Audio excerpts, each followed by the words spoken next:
namin, nagkaroon Yes. kami ng muka, isa ako sa naging muka ng kumpanyang yon, and right now sa Ascendra wala pa. Pag sinabing Ascendra, darating ang time kasi may mga giging kadugtong na pangalan ng distributor eh. Ang tanong yon, sino sa inyo?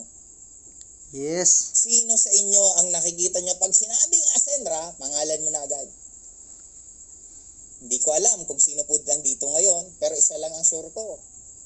Ulitin ko ha, ang attraction para gumana, dapat para siyang pelikula na tumatakbo siya ng paulit-ulit sa utak mo.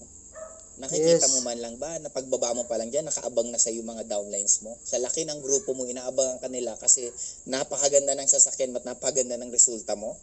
Na-imagine mo ba tuwing lakad mo dyan, ultimo yung guard, kinikilig na habang makita ka kasi ikaw yung pinakamalakas, pinakamalaking grupo sa Ascendra? Sarap nun. Nakikita mo ba sarili mo na nagsiseminar ka ng ganito, itong lahat ng to, grupo mo lang, na hindi Yes. na magkasya?